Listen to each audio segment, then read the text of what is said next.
everybody. My name is Erin McLean. I am the Communications Director for Turn Forward. I hope I'm going to be entertaining during our lunch hour because we want lunch and a show.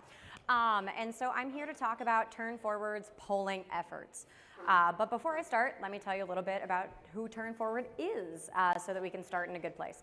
So Turn Forward is a offshore wind advocacy group, like many of you all here, and we are federally focused, so trying to change policymakers' hearts and minds, and trying to really build bipartisan and durable support for offshore wind. As you can imagine, it hasn't been an easy 14 months, but it has been a really great adventure, and I'm looking forward to sharing a lot of our polling results with you guys today. So over the past 14 months, we have been getting known in the advocacy community as a group that does polling. And I have become the unofficial polling czar, and so I'm here to present all of that. So what we're going to look at today, I've got slides, and this is going to be wave 3 of Turn Forward's polling. We've commissioned a Republican pollster called the Terrence Group. They have been running this poll for us since January 2025, so since before the current administration took office. This particular round surveyed more than 5,600 registered voters across 13 coastal states that are all relevant to offshore wind. And because of this conference's big focus on California, I'm going to be focusing mostly on the California results for today. So you'll see the nice bear when the results are California specific, and I'm going to try to make that distinction clear as I go through. So let's see how this works. Great. So these are my 3 headline numbers, and these are the ones that I'm going to essentially lead with. So the first that is on the leftmost side of your screen is that 87%. And that is the percentage of California voters that favor adding more renewables to California's energy mix. And below that, in the very small print, sorry, probably should have made that larger, you can see the party breakdown. So Republicans are supporting renewables at 80%. Independents are supporting renewables at 85% and Democrats at 92%. The tiny numbers below these bigger numbers, in the same color as the bigger numbers, are the 13-state average, just to give you an idea of where California falls amongst the rest of the pack, so to speak. The middle number here is 76%, and that is the percentage of California voters that favor offshore wind construction, specifically off of our state's waters. And you can see the party breakdown below as well. Republicans favor that at 69%, independents at 71%, Democrats at 82%. And then the last one requires a little bit of explaining, and I promise I'm going to come back to all 3 of these numbers for a little bit more of a deep dive. But that plus 48 that you're looking at is the large Republican swing on supporting pro-offshore wind candidates. So back in January 2024, Republicans were a net negative 24 on supporting a candidate that supported offshore wind. Now, in March 2026, they are a net positive 24 points, and we'll talk through what all that means. So this is my methodology slide, very important. I'm not going to spend a ton of time here, just noting that we were in the field from February 28th to March 15th. Savvy News readers in the audience will note that that is when the Iran conflict first started. So I definitely think that shows up a little bit in our polling results, and we'll talk about that as we go through. We see California in my orange box there. We surveyed 600 voters, not just adults, but voters in California, and that puts our margin of error at about 4%. Okay, so now I want to start with the context that makes offshore wind make sense to California voters. It's not the environment, it's not climate, it's electricity prices, and it's our grid reliability. So what you're looking at here is 72% of California voters are very concerned about electricity and energy prices. And what's really interesting to me in a world in which no one agrees on literally anything, this concern is near universal. So you can see the Republicans are 76% concerned, independents 73%, Democrats 70%. And so there's some nice unifying spirit behind that anxiety. But where this is actually a good number for us is that 46% that you see in the bottom box there. And that is the percentage of California voters that are already citing offshore wind, one of the top benefits of it, as lowering prices. So this price anxiety that voters are having, it really does present an opportunity for folks who do support offshore wind, everybody in this room, to be like, look, offshore wind helps fix this. And then I also mentioned grid reliability. And so that's what you're looking at here. Only 32% of California voters are very confident that our state will have enough electricity over the next 10 years. And the range of all the different states that we polled, 31% in Maine and New Jersey to 41% in Connecticut. So like really no one is super confident in the grid's ability to keep up. And we also wanted to know, okay, well, we know we needed more energy. We wanted to ask voters, okay, where should that energy come from? And that's what you're looking at on the side here. So we gave them the ability to multi-select, so they could choose more than one energy source. And so overwhelmingly, Californians love solar, coming in at 78%. But relevant for y'all, offshore wind is coming in second at 55%. So that's saying 55% of Californians are like, yeah, that should be part of our energy solution. Natural gas coming in at 45, onshore wind at 44, nuclear at 31, and no one's a real big fan of coal, only coming in at 15%. We also wanted to, of course, give some context for that number across all of the rest of the states. And so you can see California at the very far left over there, overwhelming solar, then that offshore wind in orange, and then that natural gas in gray. Every single state that we surveyed follows that same pattern, except for New Jersey, which is the outlier, and it will come up again in this presentation. They favored natural gas a teeny tiny bit more than offshore wind, but offshore wind still cracked the top 3. So now I want to talk about the trajectory, because I'm a scientist first and a communicator second. And so what's really interesting to me is to be able to look at the trends. And because we've used the same pollster, we've used a lot of the same questions, we can start making these apples to apples comparisons over time. And so what you're looking at here is that first top line number that I mentioned. 87% of all California voters favor renewables, adding more of them into California's energy mix. And what you're looking at here is the breakdown of that support by party line. So Democrats are going to be in blue, independents are in this kind of blue-gray color, and Republicans are here in orange. And the Democrats are not really a great story here. We see pretty flat, constant support, very high. But where I want to draw some attention is just on that crazy steep slope that you're seeing in that orange line. And so we saw a 42% jump in Republican support for renewable energy since January 2025. So that's telling me that voters are looking at this energy situation. They're not confident whether their grid can keep up. They are worried about their energy prices, and even Republicans are now on board with having more renewable energy. And when we ask them specifically about offshore wind, that support remains high. This was that second number that I shared with you on that headline slide. So 76% of Californians are favoring offshore wind generally, as well as 76% of California voters are favoring it here at home. So that tells me it's not a situation where it's like offshore wind is okay for thee, but not for me. California doesn't feel that way. And I think a lot of it has to do with everyone who was on the stage before me talking about jobs and economic development. People are like, yeah, this makes sense for California. And so you can see we started in January 2025 at only 64% for offshore wind off of our state's coast. Now we're up to that 76%. This is that same information now broken down by party line. So much a similar story as the renewable energy graph that we saw a second ago. We see our Democratic support pretty high in blue, but where I like to, I see my silver lining, right, is that very steep Republican line there. So starting at 41% of Republicans were supportive of offshore wind here in California. Now that percentage is 69%, which is 28 points since January 2025. And of course, every other state is also on board. We ran this survey, again, 3 different times, and we asked this question every single time. And so across the board, my blue bars didn't show up super well for January, but we can see that continuing upward trend. And again, we love New Jersey. They're a little bit of an outlier in this data set, but even that 62% is still a majority of voters. Okay, now I want to talk about 2 specific federal actions. So we asked them about 2 different things. Do you support expanding offshore wind lease auctions? And do you support the federal government honoring existing permits for offshore wind?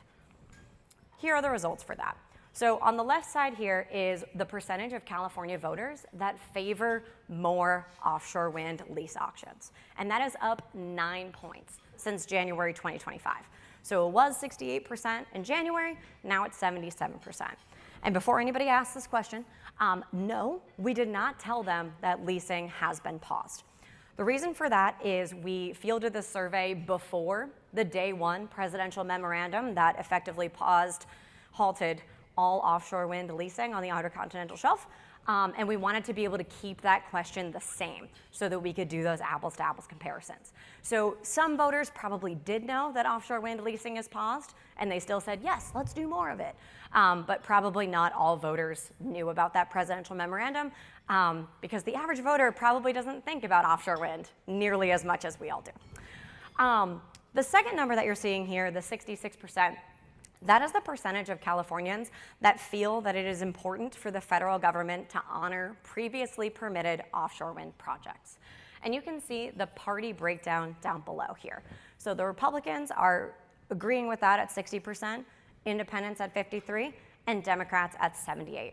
Yes, there is a bit of a gap there between Democratic voters and Republican voters, but overall, we see a majority of people wanting that follow through on governmental support. This got a little cut off, no worries. One question that we asked that was new this time around is essentially, do you want the federal government involved in your state's energy decisions? And so the percentage of Californians who said, yes, I want some federal involvement in California's energy decisions was 69%. And I have the party breakdown below that big number there. So 79% of Republicans want some federal involvement versus 61 Independent versus 68 Democrat. That was really interesting to me because Republicans are traditionally more of a party along the lines of less federal overreach, more state autonomy, but we didn't see that borne out with these numbers. I think that there's something to do with the reflection of the Republicans are currently occupying the White House, and so more Republicans tend to be aligned with the federal government at this time. So it may switch, who knows? But I thought it was interesting to point out. You can also see where California stands among the 13 states that we polled. So coming in towards the top in terms of wanting federal involvement in our energy decisions. So this next section that I have for us is how offshore wind is impacting voter behavior. And I thought this was a really important section to bring to you all today, being that we're facing down a big election year. I just got my ballot the other day for the California primary, and it's definitely something I'm looking forward to investigating, as are so many other Californians right now. And so this slide is complicated, so I want to make sure to walk through it in a way that makes sense. So we're going to start on the upper left graphs. And so what you're looking at there is the percentage of California voters who said that they would be more likely to support a candidate that supports offshore wind. So in January 2025, 43% of California voters were like, yeah, that would make me more likely to vote for the candidate. Only 23% of California voters were like, no, that would actually make me less likely to vote for that candidate. Versus now, in March 2026, we see 56% of California voters having that essentially be an asset, right? Versus only 15% saying that would make them less likely. The way we calculate things like this in a polling situation is we take that 56 number, we subtract the 15 number to get a net positive of 41 points. That's how that number is derived. So that leads us into our next graph over there. So the Republicans, Independents, and Democrat percentages that swing, that's what's in those bars. So Republicans are 24 points on the positive side. Independents, 31. Democrats, 55. That means overwhelmingly every single political affiliation is more likely to want to vote for a candidate if that candidate supports offshore wind. And that's what leads me to my graph on the right, is just how much that has changed since January 2026. Looking at Republican voters specifically, previously in January, they were a net negative 24 on supporting that offshore wind candidate, whereas now in March 2026, they're a net positive 24. That is an incredible 48-point swing in just 14 months. And like, y'all, this hasn't been a normal 14 months. This has been a period of incredible opposition to offshore wind. And so to see that Republican swing is just something that makes my heart sing. Next, we're an industry that really does receive a lot of criticism from misinformation, from disinformation, and some of it very legitimate. So I wanted to understand a little bit what voters are thinking about that. So I wanted to ask, okay, have you seen claims that offshore wind harms birds, whales, and marine life? I asked California voters this, and 38% of them said, hey, yeah, I have heard that claim. And that is up a little bit from 33% in June 2025 to now 38%. And a new question that I asked for this particular round is, okay, where? Where did you hear that information? Because as a communications professional, I want to be where the people are, to quote The Little Mermaid. And so you can see, overwhelmingly, people are hearing this claim, whether it be misinformation, disinformation, or legitimate, on TV news, national or local. And so for the communications professionals in the audience, like, this is where our people are. Let's try to get some positive messaging on those particular TV news channels as much as possible. I also wanted to understand how people are believing the various claims that are often made about offshore wind. So that first bar that you're looking at here is, okay, have you heard the claim? Yes. And then, do you believe it? And we asked them if they believed it strongly or if they only believed it somewhat. And so that's what you're looking at here. All of those orange bars that you see, those are the strongly believe. So that means that 18% of California voters strongly believe that turbines are harming wildlife. 14% of Californians are strongly believing that the offshore wind industry hurts the fishing industry. 15% are strongly believing that it hurts coastal tourism or our views.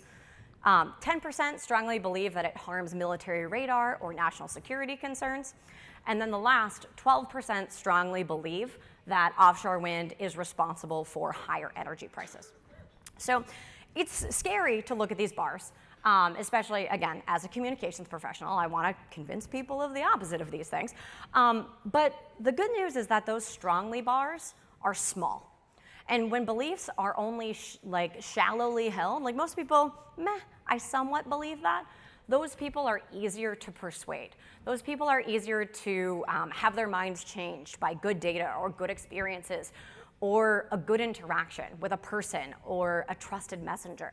And so those are minds that collectively we can all change. And then if you look at the two numbers on the right side, those are essentially the coin flip of these numbers.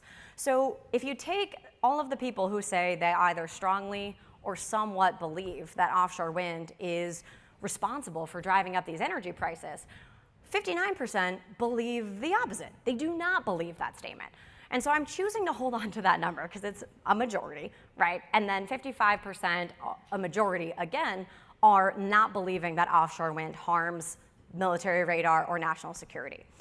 And I call out those numbers specifically because I feel like those are the numbers that the administration and various really, I guess important critics of offshore wind have really been leaning on recently. And voters, at least in California, really aren't buying it. Next up, I wanted to try to understand what's resonating with voters. I think I've said 6 times now, I'm a communications person. So I really want to understand what people are listening to and what matters to them. Because if I can understand what matters to them, then I can go in and be ready with any message that's going to work.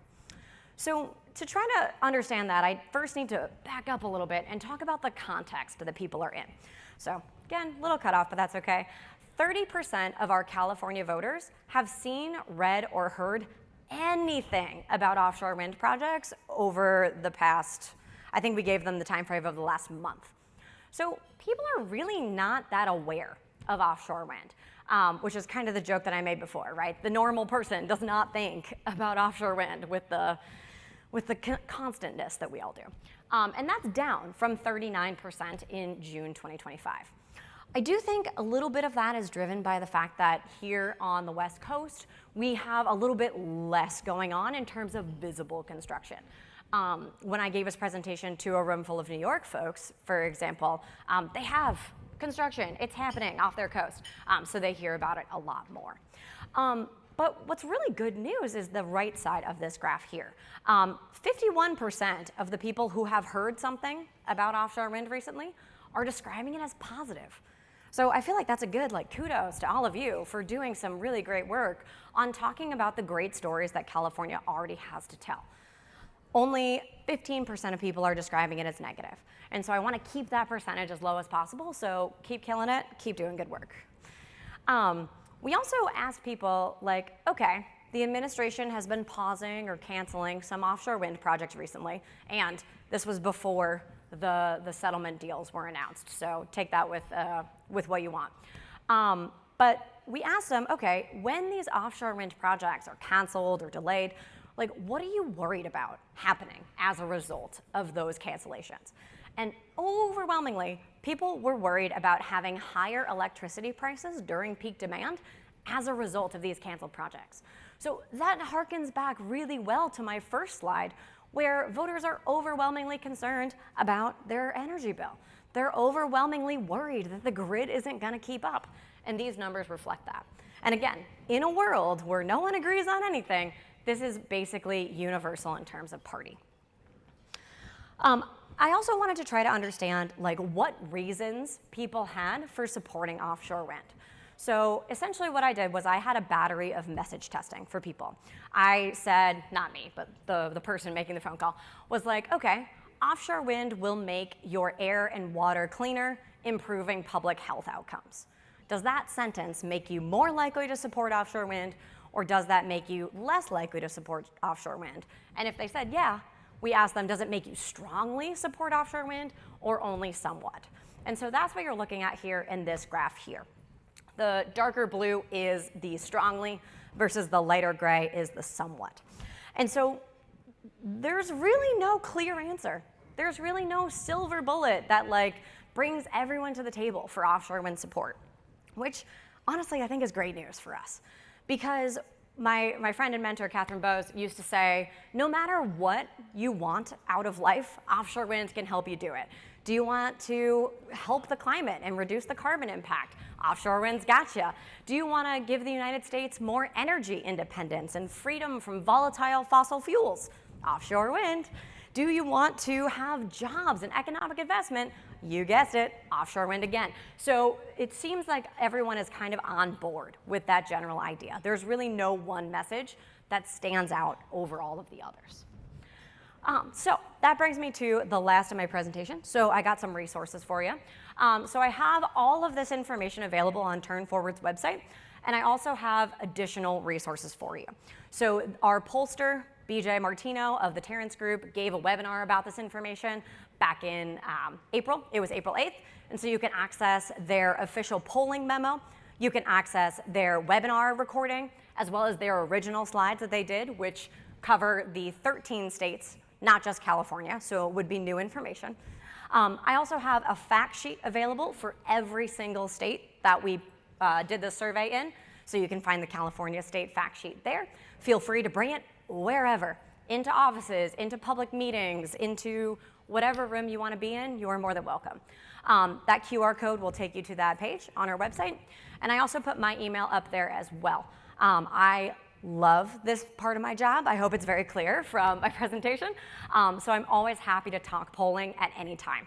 So drop me a line, come find me. I'll be here today and tomorrow. But other than that, I will take questions if you have them.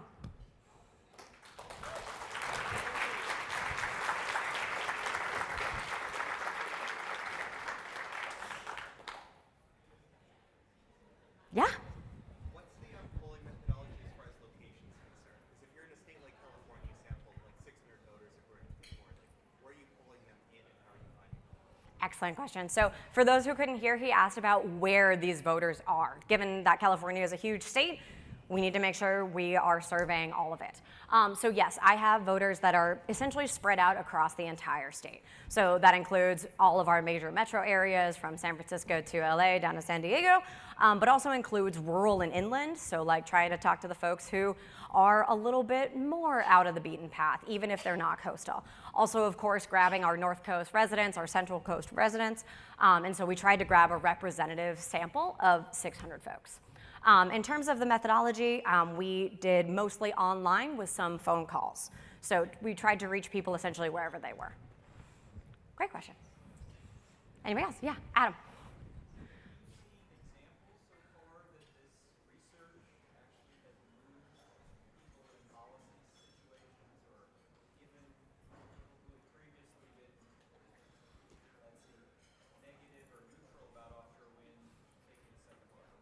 Great question.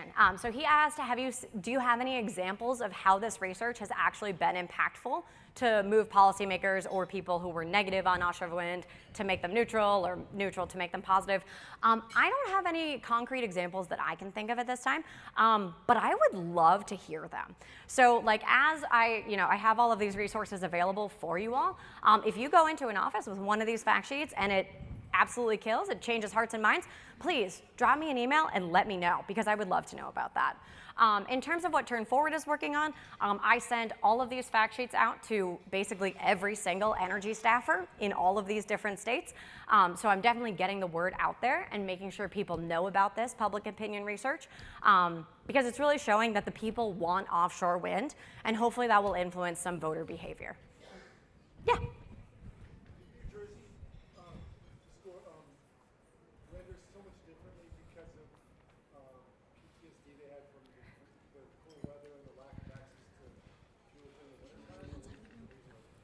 That's a great question. So he asked me what I think about New Jersey.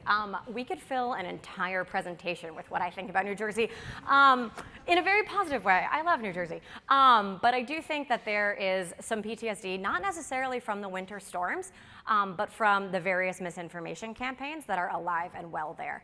I think I saw my friend and colleague Chris Olith somewhere in this audience. She can talk a lot about this as well. But a lot of the whale beachings that happened were happening in New Jersey or close to New Jersey. And so there's a really well-funded pocket of misinformation actors available in New Jersey, and they're doing a really good job. They also have some really oppositional congressional members. Jeff Van Drew is one of them.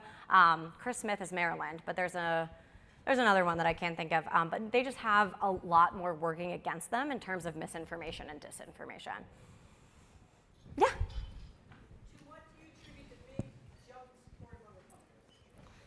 That's the million-dollar question, isn't it? She asked, what do I attribute the big jump in support amongst Republicans? To me, it's reflected in that energy anxiety. Especially because this was fielded right as the Iran conflict was starting. Like, gas prices were starting to go up. People were seeing like, oh no, like our access to supply of fuels that we've been relying on for decades, for, I don't know, centuries, no, that's too much time, for decades, is now in jeopardy. And so I think that everyone's kind of starting to think like, okay, we got to think about something else. We got to like really lean into this all of the above strategy. And I'm not a solar professional, but I bet if solar did a similar poll, they would find similar jumps in Republican support. Even onshore wind, I feel like if they did a similar poll, they too would see these jumps. Like, I think just the reality of the we need it all, especially with data centers, semiconductor manufacturing, electrification, like we can't be leaving electrons on the table. And that is the theme of so many conversations that I have with people, with policymakers, with my internal staff all the time. And I think it's really powerful messaging. Yeah. Testing.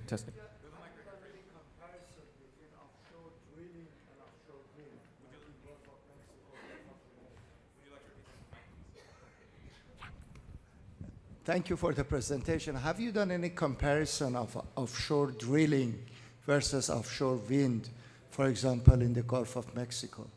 I think that would be really interesting to do. Since we are funded specifically to work on offshore wind issues, we have not fielded any questions that directly compare offshore wind to offshore drilling. But that actually brings me to a really good point. We are going to run this again. So I mentioned this is polling run number 3 so far of 3, but we're planning on doing it again. We want to do it every 6 to 8 months or so to try to get a good longitudinal line here going. So that is absolutely a question that I can add on to the next time. And further to the point, if you've got things that you want to know that you're interested in seeing reflected in a later polling effort, please use that email address. Let me know. I am constantly soliciting feedback, input, great ideas from the offshore wind community at large, because I am but one person. My team is but 4 people. So it really does take a village to do this kind of thing. Yeah. How does this apply to transmission? Like, how do you tease apart public opinion about the different aspects of the offshore wind build-out? That is an excellent question that I don't have a good answer for. So we, in our survey, were referring to offshore wind as sort of like a, I don't want to say a monolith, but like just as a general abstract concept.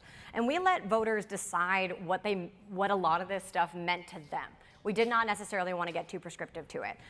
One of the examples that I gave a few times ago when I talked about this was this news about offshore wind being positive, mix of both, or negative. I didn't ask people to define what they meant as a positive news story, right? So a lot of people are bringing their own biases, a lot of interpretations to these questions. I think it would be really interesting to have that as a future direction, to do a transmission-based poll.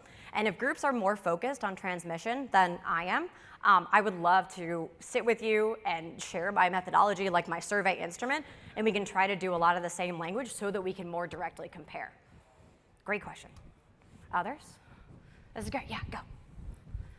What was the most effective negative messaging that you found from the research? So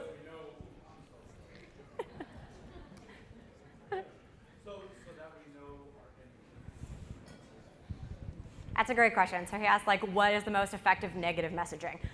The message that did not perform very well was telling people that fossil fuel interests are often funding a lot of the disinformation campaigns that exist about offshore wind. So I don't know if you guys are familiar with the research done by Brown professor J. something Timmons. I can try to find it for you. But he did this really great network of all of the dark money behind these supposed grassroots campaigns that are against offshore wind. And so a lot of fossil fuel money is going into these groups like Save Long Beach Island over on the East Coast, or even the React Alliance here on the West Coast.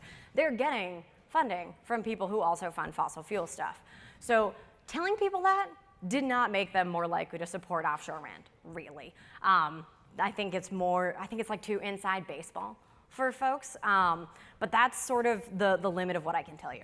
I'm interested in doing more negative message testing in future polls, but I run into this personal fear that I'm gonna tell people a negative claim about offshore wind, and then they're gonna believe it, and then they're gonna repeat it to everyone they've met, and then I am going to be the reason that this misinformation spreads, and I just can't do that. So I really haven't done a lot of this negative message testing for that reason. But I am definitely thinking and rethinking that position all the time. Yeah?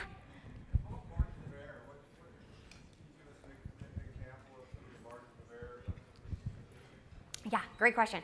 He asked about margin of error in case someone couldn't hear.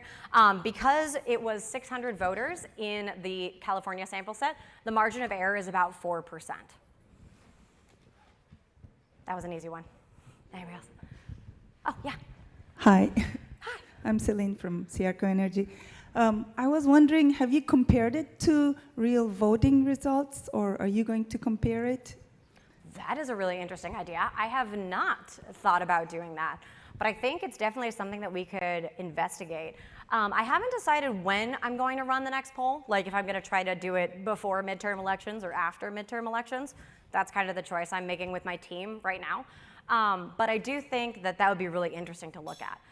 So I personally don't know how to do that. I'm going to talk to our polling guy and be like, hey, do you have a good way to do that? Because I think that would be really interesting, a test of this use case, basically. Great idea. I got to write all this stuff down. I wish I had a pad. Anybody else? Yeah. Just a question about the importance. One thing is that, okay, they're in favor or disfavor of offshore wind, but did they indicate anything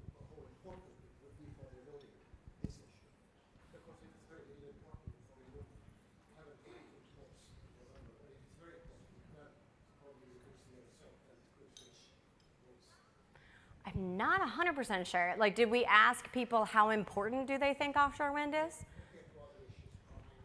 Oh. Got it. So how important is offshore wind compared to other issues? I think you mean specifically in terms of like voting behavior. Great question. So I've given this presentation to basically every state at this point. And there's definitely that caveat because offshore wind is never going to be anyone's single issue. Like there's so many other concerns that people think about when they go to the ballot box. And most of them are probably not offshore wind unless you're one of us. And so I do think that that probably has a lower importance as like a big, driver of vote behavior. Where I'm choosing to look at it is kind of the reverse of that, right? Where supporting offshore wind isn't something that turns me off a candidate. And I think that that's more valuable to us necessarily, like seeing it as a positive is great, but not a negative, I think is more meaningful. Great question. Anybody else? Oh yeah, go ahead. Is that Michael? It's Michael. Hi.